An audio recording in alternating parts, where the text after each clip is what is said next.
ಯಾರ್ಯಾರಿಗೆ ಶತ್ರು ಕಾಟ ಇರುತ್ತೆ, ಆಫೀಸಲ್ಲಿ ಶತ್ರುಗಳಿರ್ತಾರೆ, ಏನೋ ಹೇಳಿದ ಮಾತು ಕೇಳ್ತಾ ಇಲ್ಲ, ಅಥವಾ ಯಾರೋ ಗೊತ್ತಿರ್ತಕ್ಕಂಥ ಶತ್ರು, ಗೊತ್ತಿಲ್ಲದೆ ಇರೋ ಶತ್ರುಗೆ ಇದು ಈ ತಂತ್ರ ಮಾಡೋಕ್ಕಾಗಲ್ಲ. ಗೊತ್ತಿರ್ತಕ್ಕಂಥ ಶತ್ರು ಬಹಳ ಸುಲಭವಾಗಿ ಮಾಡ್ತಕ್ಕಂಥ ಒಂದು ಪರಿ.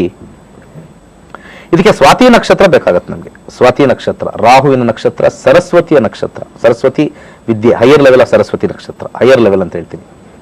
ಸ್ವಾತಿ ನಕ್ಷತ್ರದ ದಿವಸ ಬಿಳಿ ಎಕ್ಕದ ಗಿಡದ ಎಲೆ ಬೇಕಾಗತ್ತೆ ನಮಗೆ, ಬಿಳಿ ಎಕ್ಕದ ಗಿಡ ಎಲೆ.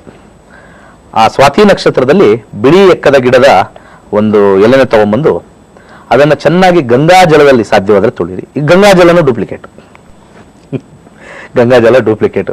ಗಂಗಾಜಲ್ ಅಂತ ಬರ್ದಿರ್ತಾರೆ, ಅದು ನಲ್ಲಿ ನೀರೋ ಅವ್ರ ಬೋರ್ವೆಲ್ ನೀರೋ ಇಲ್ಲಿ ಬೆಂಗಳೂರಲ್ಲಿ ಇರ್ತಕ್ಕಂಥದ್ದು ಗೊತ್ತಿಲ್ಲ. ಗಂಗಾಜಲ ತೊಳಿಬೇಕು. ಇಲ್ಲ ಅಂದ್ರೆ ಮನಸ್ಸಿಂದ ಇರ್ತಕ್ಕಂಥ ನೀರಲ್ಲೇ ತೊಳೆದ್ಬಿಡಿ. ಯಾವ ಮನೇಲಿ ನಮ್ಗೆ ಸಿಗುತ್ತೋ ಅದ್ರಲ್ಲಿ ತೊಳಿರಿ. ಕಾವೇರಿ ವಾಟ್ರೋ, ಇನ್ಯಾವ ನೇತ್ರಾವತಿ ನದಿ, ಯಾವ ನದಿ ಇದೆಯೋ ಅದನ್ನು ತೊಳಿಬೇಕು, ನೀಟಾಗಿ ತೊಳಿಬೇಕು. ತೊಳೆದಾದ ನಂತರ ಅದನ್ನ ಒಂದು ದಿವಸ, ಆ ಸ್ವಾತಿ ನಕ್ಷತ್ರ ದಿವಸ ದೇವರಲ್ಲಿಟ್ಟು ಪ್ರಾರ್ಥನೆ ಮಾಡ್ಕೋಬೇಕು. ಯಾರೇ ನಮಗೆ ಇವ್ರು ಮಾಡ್ತಾ ಇದ್ರೆ ಅವ್ರ ಹೆಸರು ಹೇಳಿ ಅದನ್ನ ಪ್ರಾರ್ಥನೆ ಮಾಡಿಕೊಂಡು ಅದರ ನೆಕ್ಸ್ಟ್ ದಿವಸ ಈ ದೀಪದ ಮಸಿ ಮಾಡ್ಬೇಕು. ನಾವು ದೀಪದ ಮಸಿ ಅಂತ ಬರುತ್ತೆ, ನಾವು ಯಾವುದೇ ಒಂದು ದೀಪ ಹಾಕೋದು ಅದಕ್ಕೆ ಮಸಿ ಬರುತ್ತೆ. ಆ ಮಸಿಲಿ ಆ ನೆಕ್ಸ್ಟ್ ಡೇ ಬೆಳಿಗ್ಗೆ, ಸ್ವಾತಿ ನಕ್ಷತ್ರದ ನೆಕ್ಸ್ಟ್ ಡೇ ಅವರ ಹೆಸರು ಬರಿಬೇಕು. ಆ ಹೆಸರು ಬರೆದು ಇವರು ನಮ್ಗೆ ಯಾವುದೇ ಒಂದು ಕಾರಣಕ್ಕೂ ನಮ್ಮ ತಂಟೆಗೆ ಬರಬಾರ್ದು, ನಮ್ಮಿಂದ ದೂರ ಮರ್ತೋಗ್ಬಿಡ್ಬೇಕು. ಇದು ನೋಡಿ, ಶತ್ರುನ ದೂರ ಕಳಿಸ್ಬೇಕಷ್ಟೇ ನಾವು, ಅಷ್ಟೇ. ಬಟ್ ಯಾವುದೋ ಇನ್ನೊಂದು ಸೇಯಿಂಗ್ ಇದೆ, there is a saying in English, friend should be near, enemies should be nearer. Friend should be near, enemies should be nearer ಅಂತ ಹೇಳ್ತಾರೆ, ಅಂಡ್ ಡಿಯರರ್ ಅಂತ ಹೇಳ್ತಾರೆ. ಇನ್ನೂ ಹತ್ರಕ್ಕೆ ಇಟ್ಕೋ ಅವ್ರನ್ನ, ಬಹಳ ಹುಷಾರಾಗಿರು ಅಂತ ಹೇಳ್ತಾರೆ. ವೆರಿ ಡೇಂಜರಸ್ ಫೆಲೋಸ್ ಅವರೆಲ್ಲ, ಎನಿಮೀಸ್ ಅನ್ನೋದೆಲ್ಲ. ಅವ್ರು ಎಂಥ ಲೆವೆಲ್ ಬೇಕಾದ್ರೆ ಹೇಳ್ತಾರೆ. ಬಟ್ ಕರ್ಮ ಸ್ವಲ್ಪ ಟೈಮ್ ತಗೊಳುತ್ತೆ. ಕರ್ಮ ನಮಗೆ ಗೊತ್ತಾಗಲ್ಲ ಯಾವ ಟೈಮಲ್ಲಿ ಅವ್ರಿಗೆ ಏನು ಮಾಡುತ್ತೆ ಅಂತ. ಬಟ್ ಕರ್ಮ ಓನ್ಲಿ ವರ್ಕ್ಸ್. ಬಟ್ ಅವ್ರಿಗೆ ಹೊಡ್ತಾ ಬಿದ್ದೇ ಬೀಳುತ್ತೆ. Only the all mighty will be knowing. ದೀಪದ ಮಸಿ ಮಾಡ್ಕೋಬೇಕು. ಅಂದ್ರೆ ಬೆಳಿಗ್ಗೆ ಯಾವ್ದಾರು ಒಂದು ದೀಪ ಇಟ್ಬಿಟ್ಟು ಅದು ಸ್ವಲ್ಪ ಮಸಿ ತೆಗೆದ್ರು ಆಗುತ್ತೆ. ಯಾವ್ದಾರು ಎಣ್ಣೆ ಯೂಸ್ ಮಾಡ್ಬೋದು ಅದರಲ್ಲಿ, ಇಂಥ ಮಸಿ ಅಂತ. ಆ ಬ್ಲ್ಯಾಕ್ ಮಸಿ ಇರಬೇಕು, ದೀಪದ ಮಸಿ ಇರಬೇಕು. ಇದಕ್ಕೆ ನಮಗೆ ಬೇಕಾಗಿರ್ತಕ್ಕಂಥ ಒಂದು ಮುಳ್ಳು ಬೇಕು. ಇದು ಈ ನಿಂಬೆಹಣ್ಣು ಗಿಡದ ಮುಳ್ಳು, ಅಥವಾ ಈ ರೋಸ್ ಗಿಡದ ಮುಳ್ಳು, ಅಥವಾ ಈ ಜಾಲಿ ಮರದ ಮುಳ್ಳು.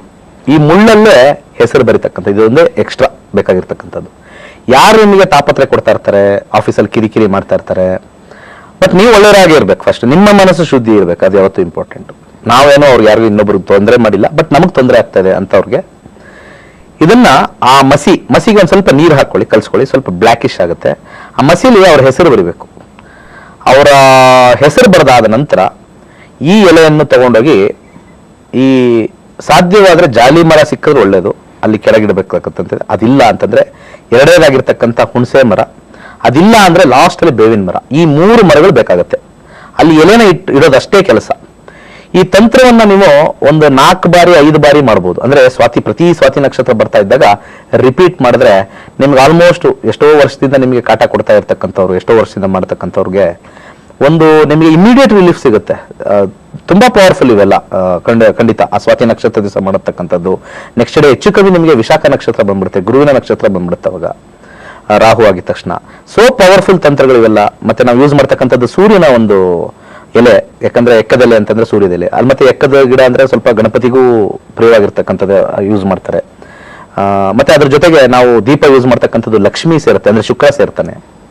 ಆಮೇಲೆ ನಾವು ಬರೀತಕ್ಕಂಥದ್ದು ನಿಂಬೆ ಹಣ್ಣು ಅಥವಾ ಯಾವ್ದಾದ್ರು ಮುಳ್ಳು ಇರುತ್ತಲ್ಲ, ಮುಳ್ಳು is represented by Rahu and Ketu. So ಎಲ್ಲಾ ಗ್ರಹಗಳನ್ನು ನಾವು ಇಲ್ಲಿ ಬೈ ತಂತ್ರದ ಮುಖಾಂತರ we are bringing everybody, and we are going and placing in a very good tree which will be Saturn. ಆ ಶೇಡ್ ಇರುತ್ತಲ್ಲ, ಯಾವುದೇ ಮರದ shade need is Saturn. So all planets indirect ಆಗಿ ವಿ ಆರ್ ಬ್ರಿಂಗಿಂಗ್ ದಟ್. ಇದು ಹೇಗೆ ಅಂದ್ರೆ, ನಾವು ಯಾವುದೇ ಒಂದು ಪದಾರ್ಥ ನಾವು ಮಣ್ಣಿಂದನೇ ಮಾಡಿರ್ತಕ್ಕಂಥದ್ದು, ಭೂಮಿಯಿಂದನೇ ಬಂದಿರತಕ್ಕಂಥದ್ದು. ಯಾವ್ದಾರು ತಗೊಳ್ಳಿ, ನಾವು ಬಟ್ಟೆ ತಗೊಳ್ಳಿ, ಏನ್ ಬೇಕಾದ್ರೆ ತಗೊಳ್ಳಿ, ಭೂಮಿಯಿಂದ ಬಂದಿರತಕ್ಕಂಥದ್ದು. ಇವತ್ತು ನಾವು ಏನ್ ಮೊಬೈಲ್ ಯೂಸ್ ಮಾಡ್ತೀವೋ, ಮೊಬೈಲ್ ಈಸ್ ಆಲ್ಸೋ ಮಡ್. ಅದರೊಳಗಿರ್ತಕ್ಕಂಥ chip is a silica which is mud. ಮಡ್ಡಲ್ಲಿ ಡೇಟಾ ಸ್ಟೋರ್ ಆಗಿರುತ್ತೆ. ನಿಮ್ಮ ಫೋಟೋಗಳು, ನಿಮ್ಮ ಡೇಟಾ, ನಿಮ್ಮ ಹೆಸರುಗಳು, ಎಲ್ಲ ಮೊಬೈಲ್ ಸಂಖ್ಯೆಗಳು ಎಲ್ಲ ಸ್ಟೋರ್ ಆಗ್ತಕ್ಕಂಥದ್ದು ಆ ಸರ್ವರ್ ಅಂತ ಇರ್ತಕ್ಕಂಥದ್ದು, ಆ ಚಿಪ್ ಅಲ್ಲಿ ಇರ್ತಕ್ಕಂಥದ್ದು ಇರುತ್ತಲ್ಲ, ಆ chip is nothing but silica, made of silica. Silica is nothing but mud, ಮಣ್ಣು. ಆ ಮಣ್ಣನ್ನ ಹದ ಮಾಡಿ ಅದನ್ನ ಪ್ರೆಸ್ ಮಾಡಿ ಒಂದು ಸಿಲಿಕಾ ಅಂತ ಮಾಡಿರ್ತಾರೆ, ಸಿಲಿಕಾಯಿಂದ ಕನ್ವರ್ಟ್ ಆಗಿ ಬರುತ್ತೆ. ಅದ್ರ ಮಣ್ಣಲ್ಲೇ ಅಷ್ಟು ಶಕ್ತಿ ಇದೆ, ಸುಮ್ಮನೆ ನಾವು ಹೇಳ್ತೀವಿ. ಸೊ ಅಷ್ಟು ಶಕ್ತಿ ಇರ್ತಕ್ಕಂಥ ಈ ಭೂಮಿ ತಾಯಿ ಈ ತರ ತಂತ್ರಗಳು ಡೆಫಿನೆಟ್ ಆಗಿ ಇಂಡಿವಿಜುವಲ್ ಆಗಿ ವರ್ಕ್ ಆಗುತ್ತೆ. ಅಟ್ ದಿ ಲೋಯರ್ ಲೆವೆಲ್ ಅಲ್ಲಿ ವರ್ಕ್ ಆಗುತ್ತೆ. ಹೈಯರ್ ಲೆವೆಲ್ ಮಂತ್ರಾಸು, ಮಿಡ್ ಲೆವೆಲ್ ಅಲ್ಲಿ ತಂತ್ರಾಸು, ಯಂತ್ರಾಸು, ಲೋಯರ್ ಲೆವೆಲ್ ಅಲ್ಲಿ ತಂತ್ರಾಸು ವರ್ಕ್ ಆಗುತ್ತೆ. ಲೋಯರ್ ಲೆವೆಲ್ ಅಲ್ಲಿ ಒಂದು 5-6 ಸತಿ ಮಾಡಬೇಕು, ಖಂಡಿತ ಒಳ್ಳೇದಾಗುತ್ತೆ. ಮಾಡಿ ಯಾರಿಗೆ ಕೆಟ್ಟದ್ದು ಮಾಡಕ್ ಹೋಗ್ಬೇಡಿ. Do it for your self protection. ನಾನು ಹೇಳ್ತಕ್ಕಂಥ self protection is the best protection. Self gratification ಈ ವಿಚಾರದಲ್ಲಿ ಮಾಡ್ಕೊಳ್ಳಿ. ಇನ್ನೊಬ್ಬರು ಹಾಳು ಮಾಡ್ಕೊಳ್ಳೋಕೆ ಸೆಲ್ಫ್ ಗ್ರಾಟಿಫಿಕೇಶನ್ ಬೇಡ.